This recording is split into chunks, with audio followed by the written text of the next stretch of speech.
Rohan's Corner, working overtime, recording fine, that's just prime. Super reviews, which will neutralize Hasbro's wave of crimes. Magic Square to the rescue, and New Age has got such super paintwork. Rohan is the mighty power that can save the day. Rohan. No one knows what lies behind his wall of fame.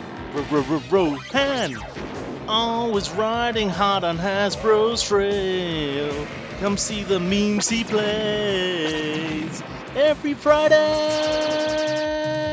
Thank you guys, it's good to be back. Hello everyone, Happy New Year and welcome back to Rohan's Corner 2023. And this year we're going to start off on a different note, something I haven't talked about for some time, and that is the small independent retailers of the Transformers world here in the UK.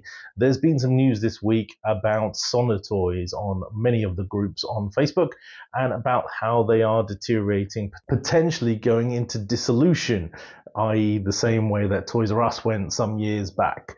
And what that means is that the company is going to wrap up all its assets, it's no longer going to be trading, it's no longer going to have to afford to commit to its previous commitments of shipping figures that have been sold or paying off for any trade debts that it has.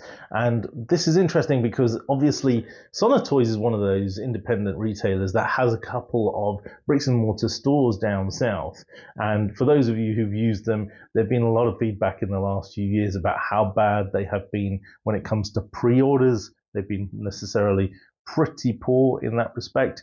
And then on the same page, there's been lots of people saying that they've been really good for products that have been in stock, and they've also offered really good discounted deals when they have done on particular figures. Like, for example, the Legacy Laser Prime was down at 20 odd quid ages before he turned up at TK Maxx. So that was really interesting, and we continue to watch it because there are two sort of legislative patents for this company, so it may be the case that they're wrapping up one and the other one's continuing. We don't know for sure, but it got me thinking about all the small independent Transformers retailers we've seen over the years.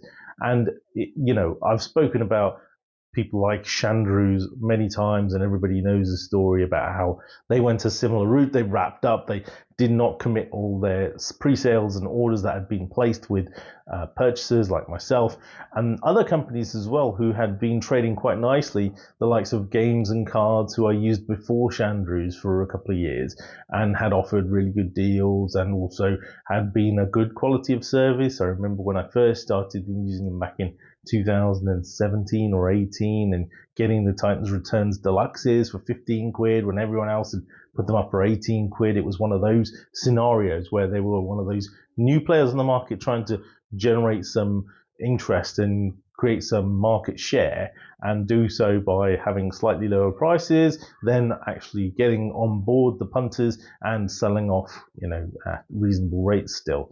And I moved across to Shandru from Games and Cards because I started having issues with distribution of product, i.e. Earthrise Smokescreen and also Earthrise Quintesson. When they were supposed to come out, they were delayed by 3 to 4 months, and then eventually they didn't actually get the Quintesson, and they had to refund me for that. They were very good about it, but ultimately that put me off, and I moved across and had issues there. And Games and Cards have even gone themselves now. They disappeared. They stopped trading last year, which is a shame.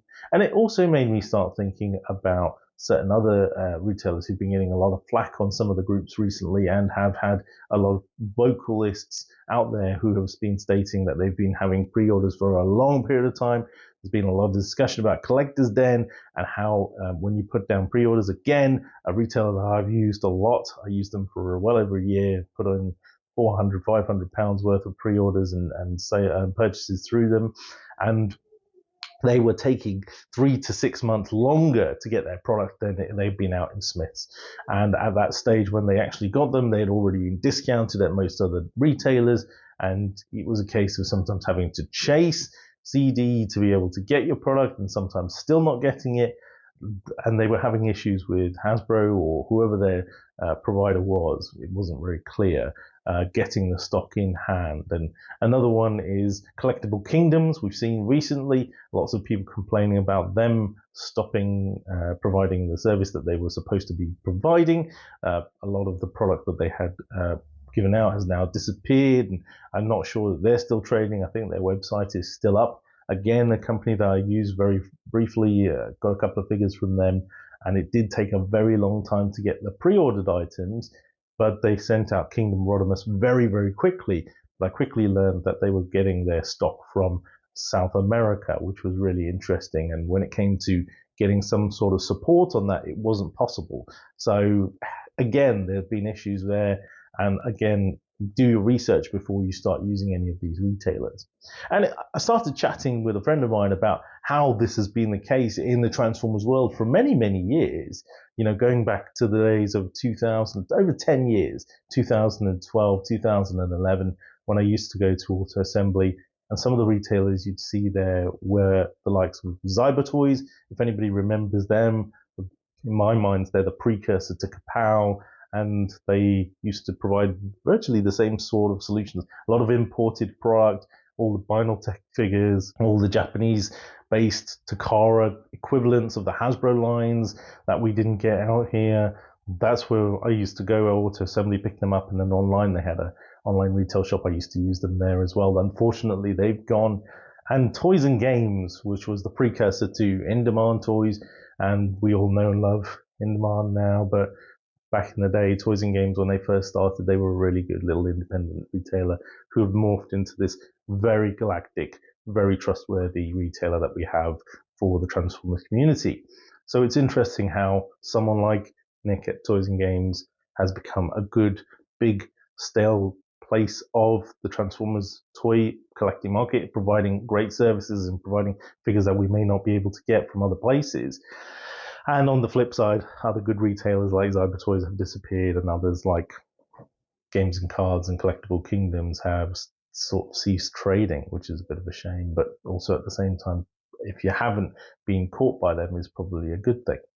So my question to you is, who do you buy from, and what are your buying preferences? For me, it's always been about price, who's giving me the best value for money on the bots that I want to buy.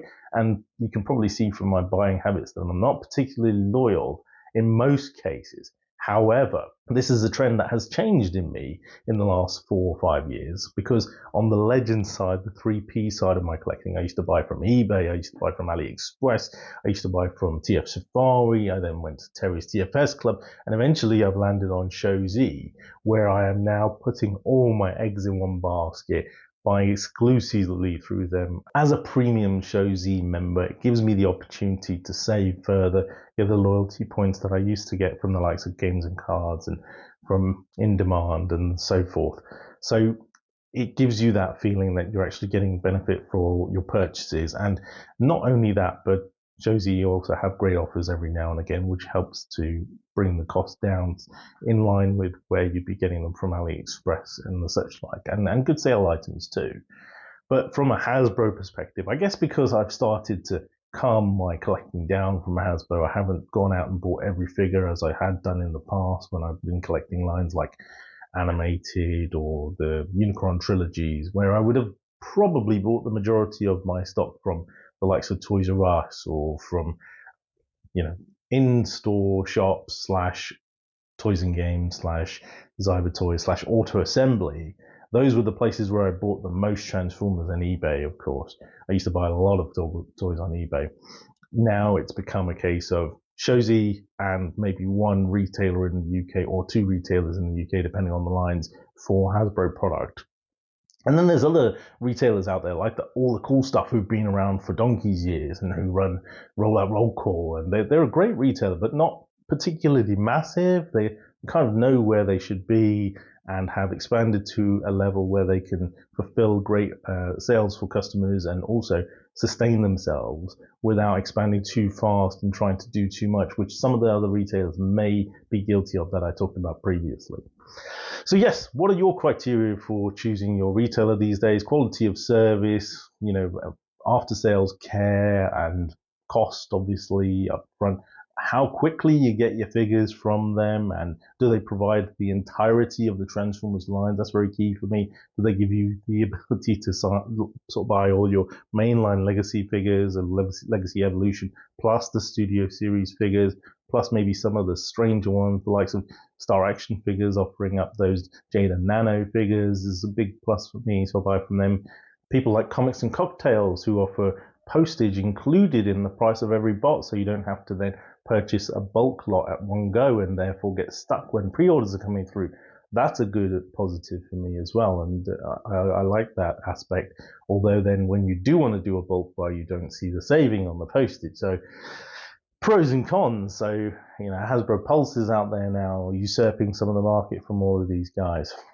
But yeah, let me know who's your retailer of choice and why. Tell the guys on the show which is the best retailer. Who was your retailer in 2022 that you'd like to show up there in gleaming lights? We always talk about the best toys and we talk about the best cartoons and the best comics and storylines, but we don't always talk about the best retailer. And I think some of those guys, the likes of Kapow and In Demand, obviously, the likes of Star Action Figures, Comics and Cocktails, definitely all the cool stuff. Some more who I haven't talked about. There's a good friend of ours from who comes on the show from Robot Recruits, who's doing a great job. Not a very big, well-known retailer, but does a great job as well. So many of these guys and more, and I apologize for the ones I haven't mentioned. There are just too many. I have like 50 or 60 saved in my bookmarks. And the key thing is that, 5 or 10 of them maybe, yes, I can trust these guys. They're really good and they've done a good job. But the others are unknown. They're slightly more risky. They might have better deals. They might disappear in months to come. They might pop up and go. Who knows? Anywho, I hope you've enjoyed this week's episode on Rohan's Corner. I'd really like to hear what you all think about it, and I will see you again next week. Back to the studio. Transformers, Rohan's in disguise.